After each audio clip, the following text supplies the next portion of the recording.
پیارے بچوں، آج سے ہم انشاءاللہ کلمے بھی یاد کریں گے۔ آج ہم شروع کریں گے پہلا کلمہ۔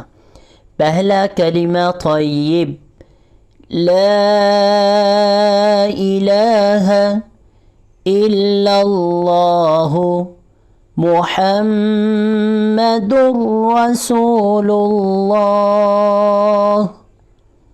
اس کو اب دوبارہ سنیے، اور یہاں پر لوگ دو طرح کی غلطی کر جاتے ہیں۔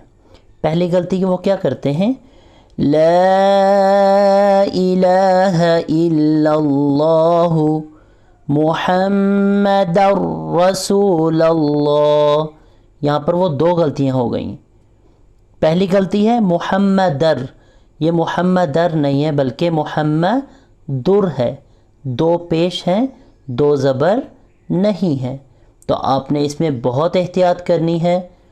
لا الہ الا اللہ محمدر، ٹھیک ہے، محمدر رسول اللہ، یہ رسول اللہ نہیں پڑھنا، زبر نہیں ہے بلکہ پیش ہے، رسول اللہ۔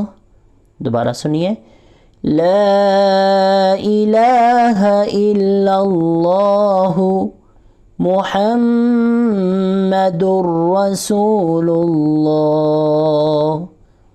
ٹھیک ہے، آپ نے الفاظ کو صحیح ادا کرنا ہے۔ اب آپ اس کا ترجمہ بھی سن لیجئے۔ اللہ کے سوا کوئی معبود نہیں، محمد صلی اللہ علیہ وآلہ وسلم اللہ کے رسول ہیں۔ تو پیارے بچوں، آپ نے ان کلموں کو یاد بھی رکھنا ہے اور ان کے ترجمے بھی یاد رکھنے ہیں، اور ان کے الفاظ بھی آپ نے صحیح طریقے سے ادا کرنے کی کوشش کرنی ہے۔ اور اللہ تعالیٰ سے دعا ہے کہ اللہ پاک ہمارے پڑھنے پڑھانے کو قبول فرمائے اور ہمارے لیے نجات کا ذریعہ بنائے۔ ٹھیک ہے پیارے بچوں، اللہ حافظ، السلام علیکم ورحمۃ اللہ وبرکاتہ۔